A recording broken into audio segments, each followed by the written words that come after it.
서로 축복하겠습니다. 당신이 마중물 예람 교회입니다. 예수님으로 충만한 예배자가 됩시다. 할렐루야. 오늘은 제 16차 특세 9번째 시간입니다. 오늘은 예배와 기도라는 제목으로 하나님의 말씀을 전하도록 하겠습니다. 오늘 설교 제목에 언급한 대로 기도는 예배다, 이런 전제로 말씀 전하기를 시작하려고 합니다. 기도는 예배다. 여러분은 어떻게 생각합니까? 여러 모양의 생각들이 있을 수 있는데요. 만약 기도가 예배라는 말이 너무 낯설게 들린다 그러면 평소에 여러분이 갖고 있었던 기도에 대한 생각을 한 번쯤은 이렇게 점검할 필요가 있습니다. 사전적인 의미에서 기도는 절대적인 존재에게 비는 것, 그것을 말합니다. 이런 관점에서 보면 기도는 꼭 그리스도인들만의 전유물은 아닙니다. 우리나라의 옛날 이야기에도 종종 등장하지요. 옛날에 어떤 선비가 산길을 가고 있었습니다. 몹시 목이 말랐어요. 그래서 어디서 물을 한 잔 얻어 먹을 데가 없나 이런 생각으로 주변을 두리번거렸는데요. 그곳은 산이기 때문에 사람이 사는 집이 보이지 않았어요. 그렇게 계속 물을 찾는데 어떤 여인이 상 위에 물 한 그릇 떠놓고 이렇게 빌고 있는 모습이 보였습니다. 정한수라는 말 아시죠? 사실은 잘못된 표현이에요. 정화수입니다. 원래 정확한 말은 정화수를 잘못 써서 정한수 이렇게 하는데 그냥 관용적인 표현이 된 것 뿐이에요. 아무튼 선비가 너무 반가워서 다가가서 부탁했어요. 아주머니, 미안하지만 제가 몹시 목이 말라서 그러니 그 물을 조금만 마시게 해주실래요? 그랬더니 아주머니가 대답합니다. 죄송합니다만 이 그릇 속에 있는 건 물이 아니고 죽입니다. 선비가 놀라서 다시 물었어요. 네? 죽이라고요? 아니 그럼 죽을 앞에 놓고 지금 뭘 하시는 겁니까? 그랬더니 아주머니가 태연하게 대답했대요. 기도하고 있지요. 죽은 사람의 소원도 들어준다지 않습니까? 그렇게 얘기하더라는 거죠. 여러분, 우리말이 참 대단해요. 아무튼 이 말에 선비는 할 말을 잃었어요. 예? 죽은 사람의 소원이라고 그랬는데 죽은 사람의 소원도 들어준다, 그렇게 생각했으니까 말입니다. 다분히 어이없는 이야기인데요. 여기서 이 아주머니가 하고 있는 행위, 그게 기도죠. 그런가 하면 요즘 전 세계적으로 문제를 일으키고 있는 이슬람 교도들, 무슬림들은 하루에 5번 기도한다 그럽니다. 유대인들은 성경에도 나오지만 하루에 또 3번 기도하지요. 이 모든 기도들이 다 절대적인 존재에게 비는 겁니다. 뭔가 원하는 게 있기 때문인 것이죠. 우리가 드리는 기도 역시 그러한 면이 있는 것이 분명해요. 오늘 주신 말씀을 보십시오. 이것이 무슨 말씀인지 아시죠? 주님의 기도, 주기도문입니다. 예수님께서 기도를 가르쳐달라 부탁하는 제자들에게 직접 가르쳐주신 기도의 모본이지요. 주님의 기도를 봐도 기도에는 분명히 절대적인 존재에게, 우리로 말하면 하나님에게 비는 내용이 있어요. 본문 11절 말씀 대표적이죠. 함께 봉독해 볼까요? 11절입니다. 오늘 우리에게 일용할 양식을 주시옵고. 아멘. 무슨 말씀인지 아시죠? 매일 우리의 입에 들어갈 양식을 위해 구하라, 이런 말씀입니다. 이 말씀만이 아닙니다. 성경 곳곳에서 우리에게 구해라 이렇게 말씀하는 걸 찾아낼 수 있습니다. 그럼에도 불구하고 여기서 분명하게 알아둬야 합니다. 성경적인 기도는 그렇게 구하는 기도를 훨씬 뛰어넘습니다. 그런 의미에서 기도는 예배다, 이렇게 말씀드릴 수 있는 거예요. 그렇습니다. 성경적인 기도, 올바른 기도 속에는 예배의 속성이 고스란히 담겨 있습니다. 으뜸된 한 가지만 꼽아볼까요? 예배의 가장 큰 목적은 하나님을 영화롭게 하는 것입니다. 이것은 인생의 제일 되는 목적과 통하지요. 웨스트민스터 소요리 문답 1항이 뭡니까? 인간의 제일 되는 목적이 무엇입니까? 그 질문이지요. 자, 이것에 대한 대답 아시잖아요. 하나님을 영화롭게 하며 영원토록 그를 즐거워하는 것입니다. 이게 정확한 대답입니다. 여기에도 등장하는 하나님을 영화롭게 하는 것, 그것이 바로 예배의 목적입니다. 그렇다면 기도의 가장 큰 목적은 뭘까요? 오늘 본문에서 예수님이 가르쳐 줍니다. 본문 9절과 10절 말씀 함께 봉독해 보겠습니다. 그러므로 너희는 이렇게 기도하라. 하늘에 계신 우리 아버지여, 이름이 거룩히 여김을 받으시오며 나라가 임하시오며 뜻이 하늘에서 이루어진 것 같이 땅에서도 이루어지이다. 아멘. 할렐루야. 사랑하는 새벽용사 여러분, 오늘로 우리가 이제 9일째 특세 새벽을 깨우고 있는데요. 우리 모두가 이렇게 단잠까지 마다하고 일어나서 성전에 올라와 기도하려고 하는 가장 중요한 목적, 그것은 하나님의 뜻이 하늘에서 이루어진 것 같이 땅에서도 이루어지는 것, 바로 이것인 줄 믿습니다. 그러니 기도는 예배다. 맞는 말입니까? 안 맞는 말입니까? 맞는 말이라는 거예요. 그것도 매우 성경적인 주장입니다. 그뿐이 아닙니다. 기도가 예배인 또 하나의 이유는 예배가 전적으로 하나님 중심이요 하나님의 주권을 인정하는 행위이듯 우리의 기도 역시 하나님 중심이어야 하고 하나님의 주권에 굴복하는 행위가 되어야 하기 때문입니다. 옳습니다. 지난 수요일 새벽에 예배는 천상의 체험이다 그랬는데요. 예배를 통해 이 땅에 하나님의 나라가 세워지길 소원하듯 우리의 기도 또한 하나님의 나라가 나 개인은 물론이고 가정과 이웃과 사회 속에서 확장되는 것을 최우선의 과제로 삼아야 할 줄 믿습니다. 그래서 기도는 예배입니다. 특사를 감당하고 있는 이 시간을 통해 이러한 진리에 눈을 뜨면 우리의 기도는 더 깊어지고 더 넓어질 수 있습니다. 더욱이 제가 설교하면서 종종 말씀드리는 게 있는데요. 지금 우리가 살고 있는 세상을 보십시오. 세상살이가 만만합니까? 별 문제 없습니까? 그렇다면 저도 여러분에게 굳이 기도합시다. 기도해야 삽니다. 기도의 대가가 됩시다. 이런 말 굳이 하고 싶지 않아요. 제가 몇 차례 말씀드렸어요. 기도하는 거, 전도하는 거, 저 혼자 하라고 하면 제일 편합니다. 제일 쉬워요. 제일 좋아요. 목회하면서 정말 어려운 것, 그것은 여러분이 기도하게 하는 거, 여러분이 전도하게 하는 거, 그런 겁니다. 물론 이렇게 새벽을 깨운 성도들은 열애예요. 문제는 백날 첫날 설교를 해도 권면을 해도 붙잡고 이야기를 해도 귀뚱으로도 듣지 않는 사람들입니다.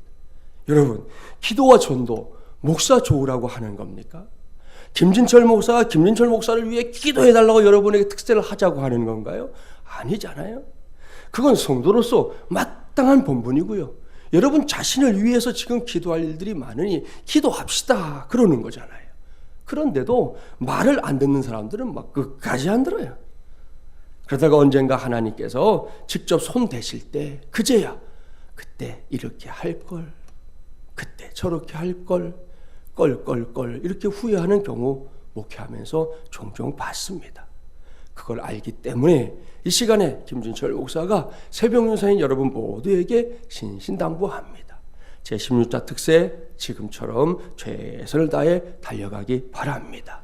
요즘처럼 힘들고 어려울 때 여기를 가도 상처, 저기를 가도 한숨이 넘치는 이런 때 성도들이 가장 먼저 해야 할 거, 가장 크게 힘써야 할 거, 그것은 오늘 주신 말씀에서 예수님께서 가르쳐 주신 것처럼 하나님 앞에 엎드려 기도하는 것뿐인 줄 믿습니다. 이를 전제로 성경 한 곳을 찾아보려고 합니다. 성경의 제일 마지막 책 요한계시록인데요. 하나님은 요한계시록을 통해 저와 여러분의 기도, 성도들의 기도에 어떻게 응답하시는지 확실하게 가르쳐 주십니다. 요한계시록 먼저 5장 8절을 찾아가 볼까요? 신약 404쪽입니다.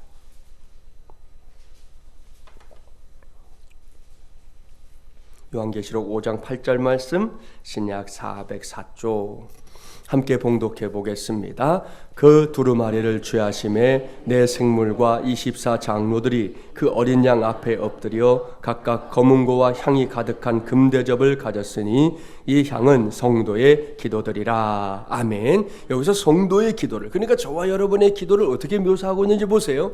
성도들의 간절한 기도를 분향단에 피어오르는 향으로 묘사하고 있습니다.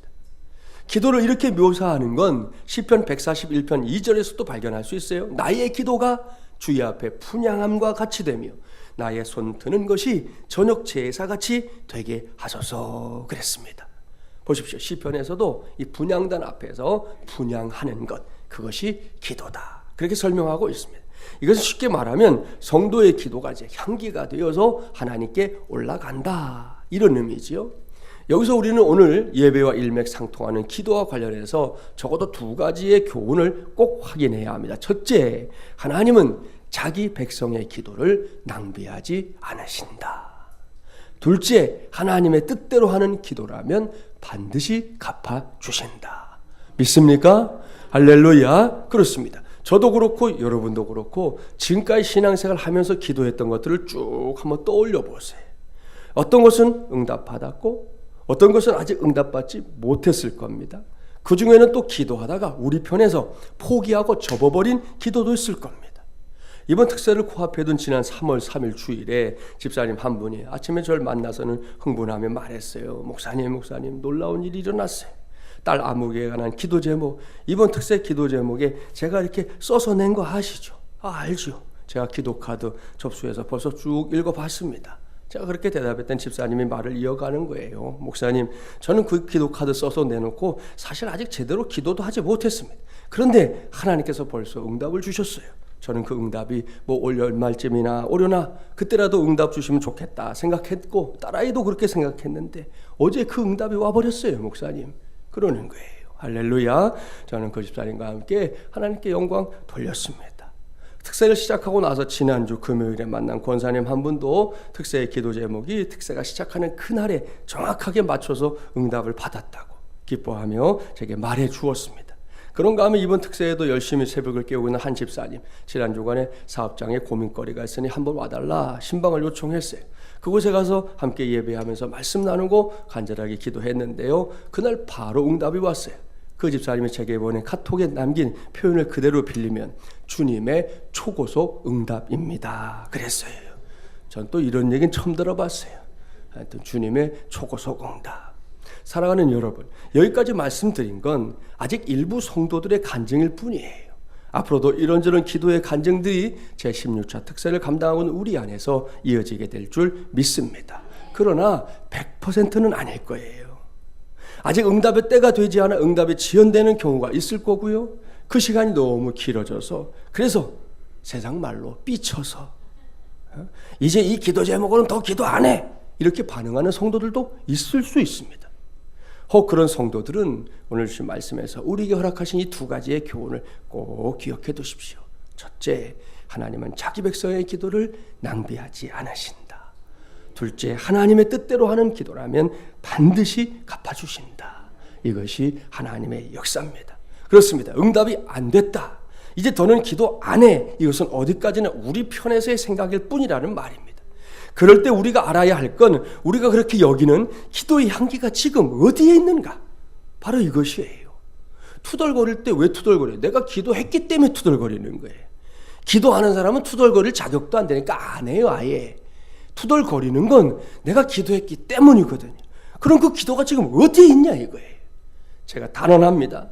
그 기도, 하나님이 여러분이 하나님을 찾고 찾으며 외쳤던 기도, 하나님 앞에 집적되어 있는 줄 믿습니다. 이 집적이라는 게 무슨 뜻이에요? 한자어 그대로입니다. 모일 집, 쌓을 적이에요. 하나님 앞에 우리의 기도가 모여 있다. 하나님 앞에 우리의 기도가 쌓여 있다. 그런 말이에요. 그렇습니다. 명심하십시오. 우리가 응답이 덧되다고 생각해서 발을 동동동 구르는 그 기도, 하늘에 올라가서 어느 순간 휙 사라져버리는 게 아니에요. 하나님 앞에 집적된 줄 믿습니다. 또한 기도하다가 지쳐서 내가 집어던져버린 그 기도도 결국 공중분해 되어버린 게 아니에요. 그 기도 역시 하나님 앞에 집적된 기도인 줄 믿습니다. 어떻게 그렇게 확신하느냐고요? 하나님께서 저와 여러분의 기도를 결코 낭비하지 않기 때문이에요. 그리고 그 기도를 하나님의 때에 하나님의 방법으로 응답해 주실 것이기 때문입니다. 기도의 성자라고 불리는 조지 뮬러 목사님 들어봤지요? 뮬러 목사님이 한평생 살면서 구체적으로 응답받은 기도가 무려 5만 가지가 된다 그러잖아요.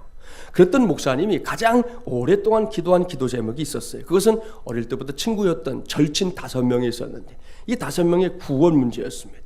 목사님은 그 친구들을 위해 오랫동안 계속해서 기도했어요. 그 중에 한 사람, 두 사람 믿기 시작해서 3명까지 구원을 받았는데 남은 2사람이 끝까지 믿지 않기로 작정한 모양이에요.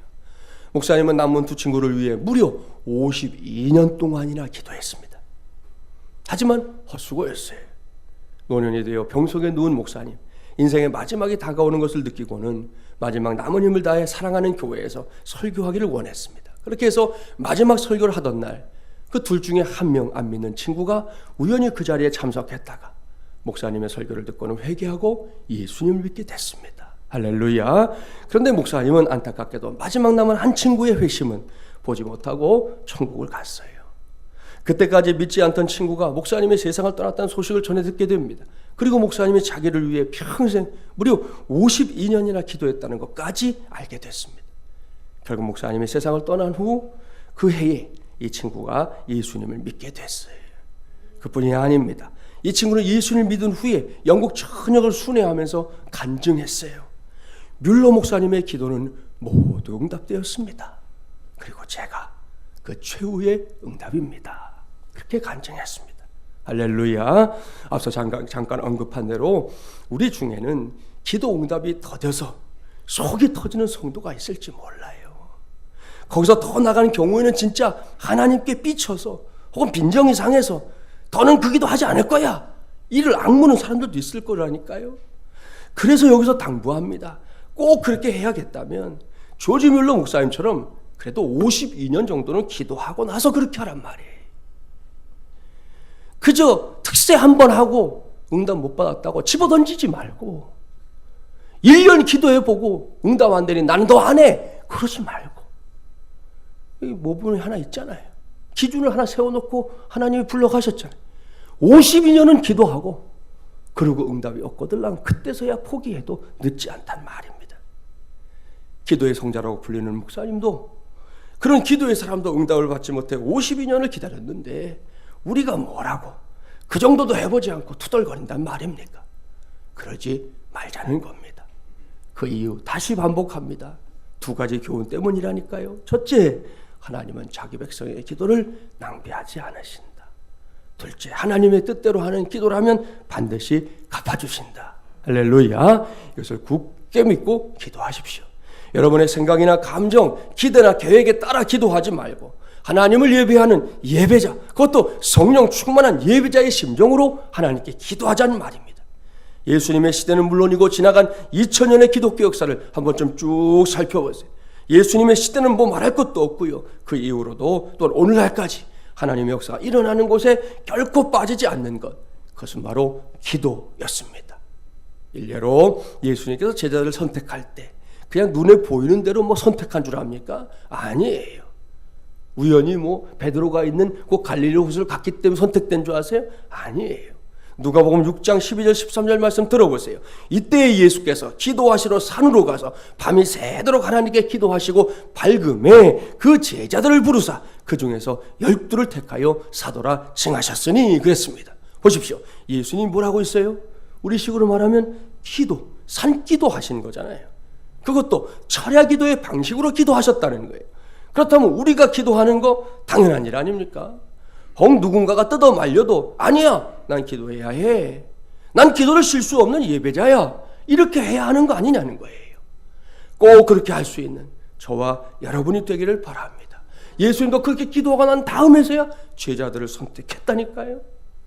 여러분, 기도가 예배이고 기도는 우리 모두가 모든 것을 걸어도 될 만큼 위대한 신앙의 도구라는 거 꼭 기억하시고, 이러한 사실을 전제하고 이 시간에는 잠깐 여러분을 미국으로 좀 여행을 시켜드리려고 해요. 우리 특세는 좋게도 해 미국 여행도 합니다. 같이 볼까요?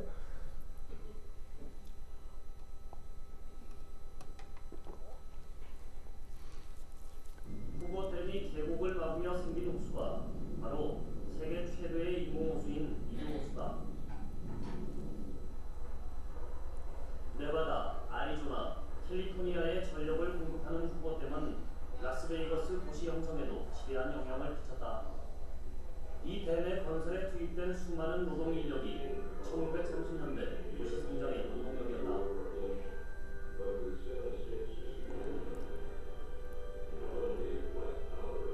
1931년 당시 후보 대통령이 경제 대공황의 위기를 탈출하기 위해 시작한 그의 역사.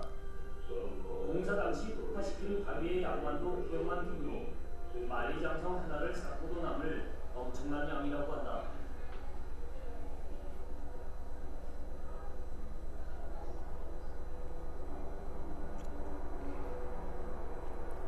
댐에 가까이 갈수록 그 규모가 실감난다.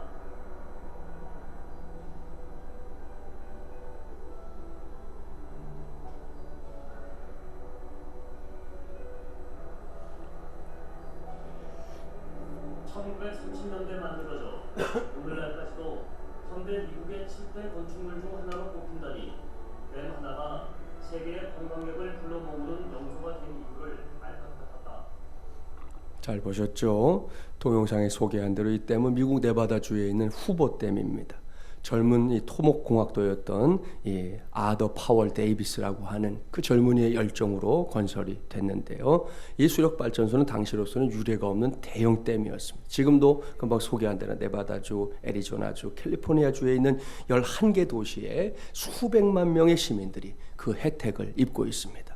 후보댐에서 발생하는 이 전력량은 너무 엄청나기 때문에 오히려 얼마나 많은 전력이 생산되고 있는지 실감이 나지 않을 정도다 그럽니다. 더군다나 후보댐은 그 웅장함 때문에 미국에 여행 가는 사람이라면 꼭 가고 싶은 곳 중에 하나가 되어버렸고요. 영화에도 자주 등장합니다. 그런데 그거 아십니까? 후보댐이 분명히 세계적으로 유명하고 거대한 댐이고 그곳에서 만들어지는 전력이 어마어마하다 하지만 그럼에도 불구하고 하나님의 사람들이 파워를 쉽게 끌어다 쓸 수 있는 거대한 발전소에 비하면 후보댐의 엄청난 전력, 양동이에 떨어지는 똑 떨어지는 물 한 방울에 불과하다는 사실 말입니다.